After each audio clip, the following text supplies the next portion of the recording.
السلام علیکم ورحمۃ اللہ وبرکاتہ نحمدہ ونصلی ونسلم علی رسولہ النبی الامی الکریم۔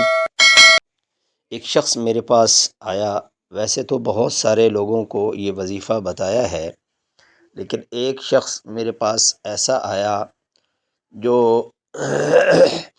روتا ہوا بیٹھ گیا۔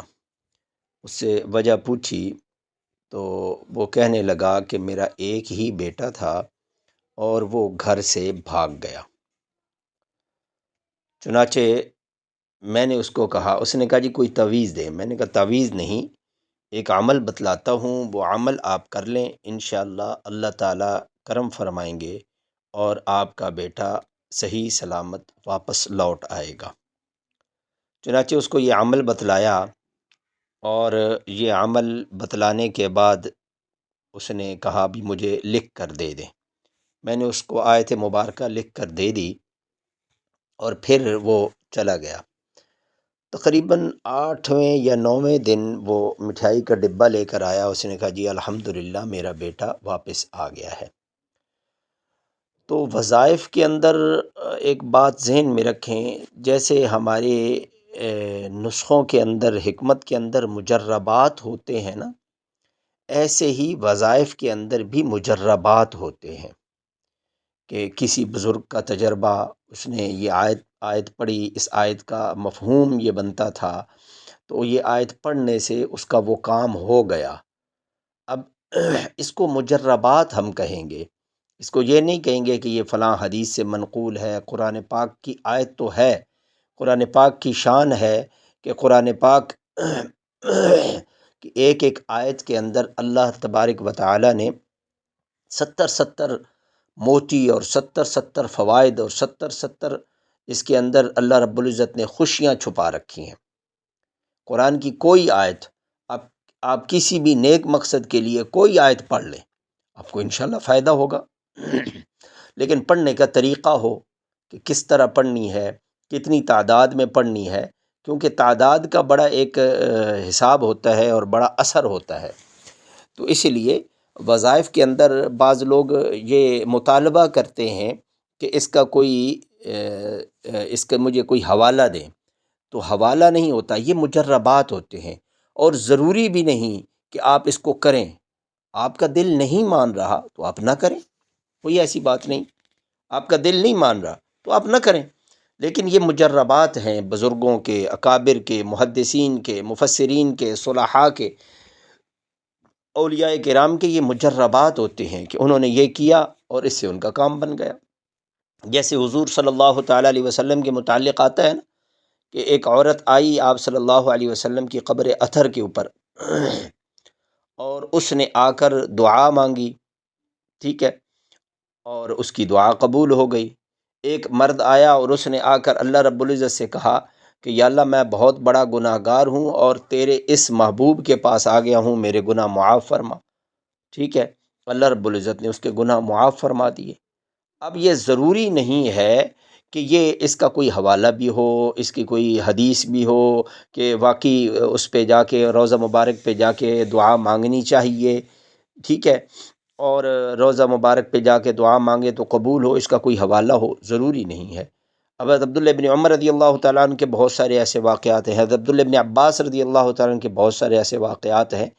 تو اس لیے یہ مجربات ہوتے ہیں جو بزرگوں کے، صلحاء کے، متقی لوگوں کے، مومنین لوگوں کے جو مجربات ہوتے ہیں، ان کا آگے جو ہے وہ تذکرہ ہوتا ہے اور وہ بتایا جاتا ہے کہ فلاں بزرگ نے اس کو اتنی دفعہ پڑھا اور ان کا کام ہو گیا، فلاں بزرگ نے کسی کو بتلایا اور بتلانے سے اس کا کام ہو گیا۔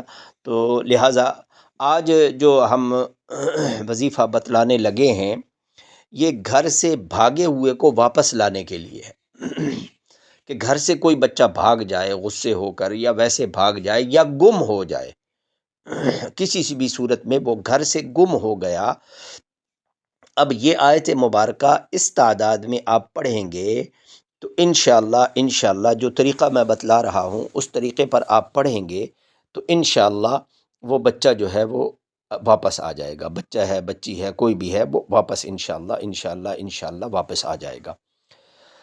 اب یہ آیت مبارکہ میں سکرین پہ شو بھی کر دیتا ہوں اور آپ کو بتلا بھی دیتا ہوں، پڑھ کے سنا بھی دیتا ہوں۔ ان الذی فرض علیک القرآن لرادک الی معاد، سورہ قصص آیت نمبر 85 ہے، ٹھیک ہے۔ یہ آیت مبارکہ آپ نے کسی کاغذ پہ لکھ لینی ہے، اور جب چند دفعہ پڑھیں گے تو آپ کو یاد ہو جائے گی، یا یاد کر لیں پہلے اور پھر اس کے بعد اس کا ورد کر لیں۔ ان الذی فرض علیک القرآن لرادک الی معاد۔ اب اس کا طریقہ کار یہ ہے کہ آپ روزانہ 2 رکعت نماز نفل پڑھیں۔ دیکھیں یہ تو حضور صلی اللہ علیہ وسلم نے بتلایا نا کہ جب بھی کوئی مشکل وقت آئے تو آپ صلاۃ الحاجت کے 2 نفل پڑھیں۔ 2 نفل صلاۃ الحاجت کے پڑھیں، نماز نفل حاجت نیت یہ کریں کہ میں اپنے بیٹے کو واپس لانے کے لیے یہ نفل پڑھ رہا ہوں۔ 2 نفل پڑھنے کے بعد 151 مرتبہ 151 مرتبہ آپ یہ دعا پڑھیں، ان الذی فرض علیک القرآن لرادک الی معاد۔